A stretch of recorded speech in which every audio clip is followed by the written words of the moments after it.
कैसे हैं आप? बिल्कुल ठीक, वेरी गुड। स्टूडेंट्स, अभी प्रीवियस क्लास में हम लोगों ने स्टडी किया कि किसी सेल का टर्मिनल वोल्टेज क्या है और ईएमएफ क्या है। ईएमएफ टर्मिनल वोल्टेज में रिलेशन क्या होता है, ईएमएफ किन किन फैक्टर्स पर डिपेंड करता है, किन पर वो डिपेंड नहीं करता है, टर्मिनल पोटेंशियल किन पर डिपेंड करता है, किन पर डिपेंड नहीं करता है आपका। और फिर डिस्कस किया कि कब टर्मिनल वोल्टेज जो है वो ईएमएफ से ग्रेटर होता है, कब इक्वल होता है, कब स्मॉलर होता है, शॉर्ट सर्किट सेल कब बोला जाता है। ये डिस्कशन अभी प्रीवियस क्लास में किया। अब हम थोड़ा सेल के इंटरनल रेजिस्टेंस को और हाईलाइट कर लेते हैं जिससे इसके पॉइंट्स आपको क्लियर हो जाएं। उसके बाद फिर हम आते हैं कॉम्बिनेशन ऑफ द सेल पर। तो आइए हम देखें इंटरनल रेजिस्टेंस क्या है सेल का। ओके, आइए डिस्कस करते हैं। तो देखिए ये कोई एक सेल है, ये कोई सेल है, इसका पॉजिटिव टर्मिनल P है, नेगेटिव टर्मिनल L है।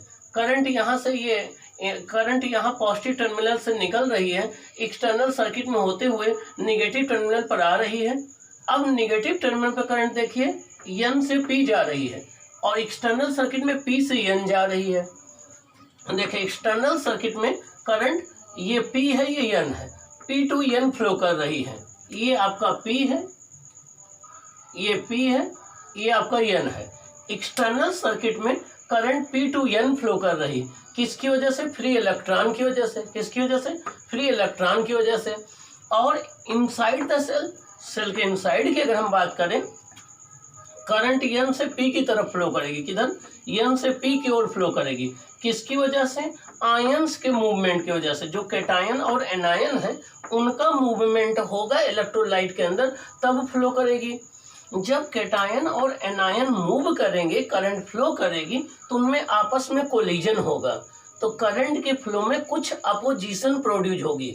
जितनी अपोजिशन इस इलेक्ट्रोलाइट के द्वारा प्रोड्यूस होगी करंट के फ्लो में, उससे हम सेल का इंटरनल रेजिस्टेंस कहेंगे। क्या कहेंगे? सेल का इंटरनल रेजिस्टेंस कहेंगे। किससे डिनोट करेंगे? स्मॉल r से। तो means the hindrance produced by the electrolyte of the cell in the flow of electric current is called internal resistance of the cell. The hindrance produced by the electrolyte of a cell in the flow of electric current is called internal resistance of the cell. उनको internal resistance से show करते हैं। इसको किससे show करते हैं? Small r से। किससे? स्मॉल r से। और एक बात और इम्पोर्टेंट है, ये इंटरनल रेजिस्टेंस से लॉस क्या होगा? इसकी वजह से एक स्मॉल पोटेंशियल जिसको हम V इक्वल टू IR से डिनोट करते हैं, इतना पोटेंशियल ड्रॉप सेल के अंदर हो जाएगा।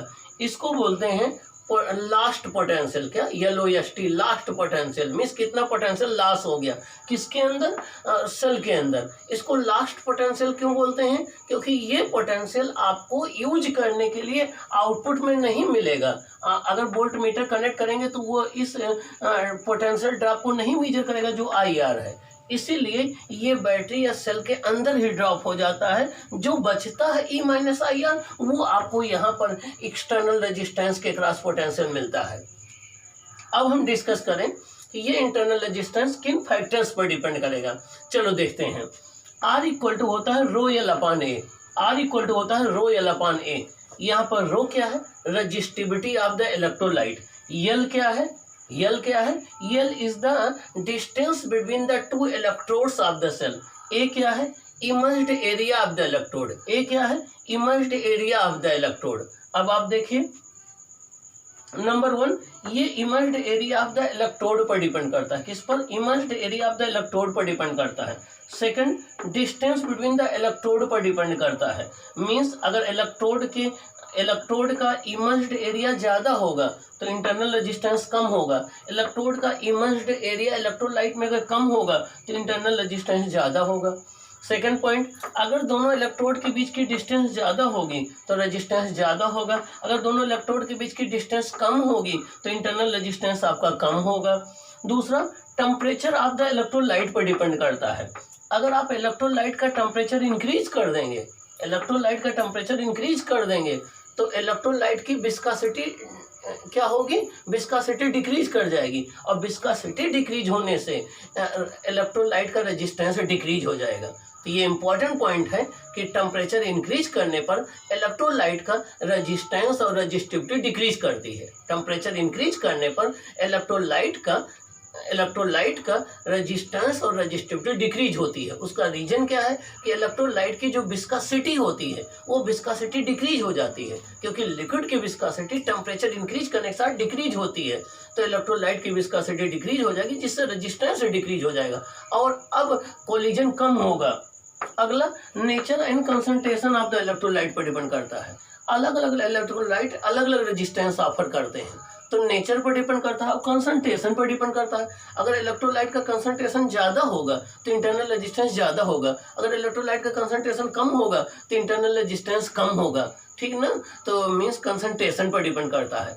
अब कंसंट्रेशन को चेंज करने के लिए हमारे घर में जो बैटरी होती है उसमें H2SO4 होता है, उसमें जब हम वाटर मिला देते हैं तो वाटर मिला देते हैं जब बैटरी के अंदर, तो उसकी कंसंट्रेशन क्या हो जाती है, डिक्रीज हो जाती है। अब कंसंट्रेशन डिक्रीज हो जाने से अब नंबर ऑफ कोलिजन कम होते हैं, नंबर ऑफ कोलिजन कम होने से इंटरनल रेजिस्टेंस कम हो जाता है, करंट बढ़ जाती है। इसीलिए घर के बैटरी में पानी डाला जाता है, वाटर डाला जाता है, जिससे उसका कंसंट्रेशन क्या हो जाए, डिक्रीज हो जाए। तो हायर कंसंट्रेशन होगा तो रेजिस्टेंस ज़्यादा होता है, क्योंकि नंबर ऑफ कोलिजन ज़्यादा होते हैं आयंस के। अगर लो कंसंट्रेशन होता है, मीन्स डाइल्यूट अगर है इलेक्ट्रोलाइट, तो कंसंट्रेशन कम होता है, उस केस में जो है आपका रेजिस्टेंस कम होता है इलेक्ट्रोलाइट का। टाइम ऑफ यूज का मतलब क्या हुआ, आप एक नया सेल खरीद के लाते हैं और टार्च में लगा देते हैं तो ज़्यादा रोशनी देता है, लेकिन जैसे जैसे टाइम इंक्रीज होता जाता है वैसे वैसे उसका इंटरनल रेजिस्टेंस बढ़ जाता है। इंटरनल रेजिस्टेंस इंक्रीज होने से अब करंट कम मिलती है और अब आपके टार्च की रोशनी डिम हो जाती है। तो अगर हम सेल को लॉन्ग लाइफ तक यूज करें तो उसका इंटरनल रेजिस्टेंस इंक्रीज हो जाता है। अगला, नेचर ऑफ द इलेक्ट्रोलाइट पर भी डिपेंड करता है, इलेक्ट्रोड पर डिपेंड करता है। अलग अलग इलेक्ट्रोड जब हम यूज करेंगे तो इंटरनल रेजिस्टेंस चेंज हो जाता है। और एक आइडियल सेल का इंटरनल रेजिस्टेंस 0 होता है, लेकिन रियल सेल का इंटरनल रेजिस्टेंस जो है वो 0 नहीं होता है, वो 1 ओम के आसपास या 1 ओम से कम होता है। ड्राई सेल का इंटरनल रेजिस्टेंस आपके सेकेंडरी सेल से ज़्यादा होता है। अब आपके अभी हमने इसके पहले डिस्कस किया था कि अलग अलग सेल होते हैं। जैसे हम अपने बैटरी की बात करते हैं तो बैटरी में H2SO4 हम लोग डालते हैं।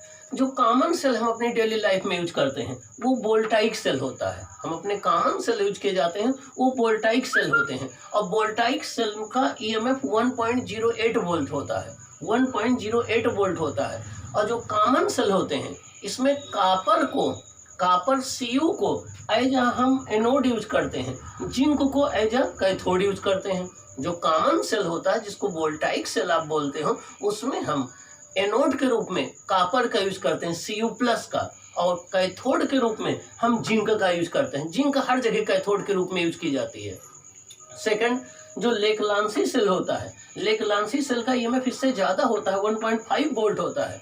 लेकलांसी सेल में हम इलेक्ट्रोलाइट क्या यूज करते हैं, NH4Cl, जबकि वोल्टाइक सेल में क्या यूज करते हैं, H2SO4। तो वोल्टाइक सेल में H2SO4 यूज करते हैं, और लेकलांसी सेल में अमोनियम क्लोराइड, जिसको हम लोग नौसादर बोलते हैं, तो अमोनियम क्लोराइड का यूज करते हैं। इसमें जिंक तो कैथोड होती है और कार्बन एनोड होता है। यहाँ पर कार्बन पॉजिटिव इलेक्ट्रोड होता है, एनोड होता है, जिंक जो है वो आपकी कैथोड का काम करती है। नेक्स्ट सेल आपका है डैनियल सेल। डैनियल सेल का EMF होता है 1.08 वोल्ट। डैनियल सेल जो है 1.08 वोल्ट होता है। इसको कॉपर के बर्तन में बनाया जाता है, इसको कॉपर के कंटेनर में बनाया जाता है। अब कॉपर जो है वो पॉजिटिव इलेक्ट्रोड का काम करता है, कॉपर पॉजिटिव इलेक्ट्रोड का काम करता है। उसमें जिंक राड हम डीप्ड कर देते हैं, वो निगेटिव इलेक्ट्रोड का काम करती है। इसमें हम इलेक्ट्रोलाइट क्या यूज करते हैं, कॉपर सल्फेट। क्या यूज करते हैं, कॉपर सल्फेट। तो जो डैनियल सेल है उसका EMF 1.08 वोल्ट होता है। उसको हम कॉपर के कंटेनर में या ग्लास के कंटेनर में, कॉपर के कंटेनर में बनाते हैं या ग्लास के कंटेनर में बनाते हैं। उसमें जो कॉपर है वो एनोड का काम करता है, जिंक राड उसमें जो है वो आपके कैथोड का काम करती है। इसमें इलेक्ट्रोलाइट CuSO4 होता है। जो लेड एक्यूमुलेटर सेल होता है, कार में जो सेल यूज करते हैं बैटरी, वो लेड एक्यूमुलेटर सेल होता है, उसका EMF ज़्यादा होता है। देखिए सबसे कम EMF आपका है वोल्टाइक सेल का, उसके से ज़्यादा है किसका, लेकलांसी सेल का, इससे भी ज़्यादा है लेड एक्यूमुलेटर सेल का। इसका EMF 2 वोल्ट होता है। कितना होता है, 2 वोल्ट होता है। और इसको एक्यूमुलेटर सेल इसलिए कहते हैं क्योंकि ये केमिकल एनर्जी को स्टोर करती है, इसीलिए इसका नाम एक्यूमुलेटर सेल है। अगला ड्राई सेल होता है, जो आप लोग टार्च में यूज करते हैं वो ड्राई सेल होता है। उसमें हम अमोनियम क्लोराइड का यूज पेस्ट के रूप में करते हैं, और उसमें एक तो ग्रेफाइट पड़ा होता है जिसको कार्बन रॉड बोलते हैं, एक जिंक होती है। तो जो जिंक होती है वो आपके निगेटिव प्लेट का काम करती है, और जो कार्बन होती है, कार्बन रॉड उसके अंदर जिसको ग्रेफाइट कहते हो, वो आपका एनोड का काम करती है।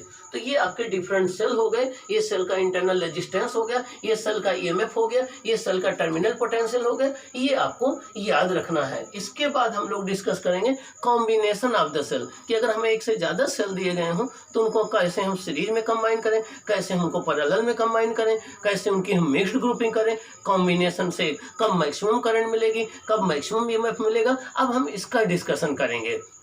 तो आज के डिस्कशन में हमने क्या स्टडी किया? आज के डिस्कशन हमने स्टडी किया सेल क्या होता है, सेल को बनाते कैसे हैं, सेल कितने टाइप के होते हैं, सेल का ईएमएफ क्या होता है, ईएमएफ किन फैक्टर्स पर डिपेंड करता है, सेल का किन पर डिपेंड नहीं करता है, किस सेल का ईएमएफ कितना होता है, और टर्मिनल वोल्टेज क्या है, टर्मिनल वोल्टेज और ईएमएफ में रिलेशन क्या है, टर्मिनल वोल्टेज किन फैक्टर्स पर डिपेंड करता है, और हमने इंटरनल रेजिस्टेंस डिस्कस किया। इंटरनल रेजिस्टेंस किस फैक्टर पर डिपेंड करता है, किन पर डिपेंड नहीं करता है, और कौन सेल का ईएमएफ कितना होता है, किस में कौन सा इलेक्ट्रोलाइट यूज करते हैं, किसका और किस में कौन एनोड का काम करता है, कौन कैथोड का काम करता है। और हमने आपको एक्सप्लेन किया कि ईएमएफ डेवलप कैसे होता है। ईएमएफ एक एनर्जी है, चार्ज, ये कोई फोर्स नहीं है। ये डिस्कशन हम लोगों ने किया। इस पर आपको कमांड कर लेना है, अच्छे से पढ़ना है, ना समझ में आए तो जाकर के चैनल पर फिर से सुनना है, उसको सब्सक्राइब करना है। अब हम नेक्स्ट क्लास में पढ़ेंगे कॉम्बिनेशन ऑफ द सेल या grouping of the cell. Okay.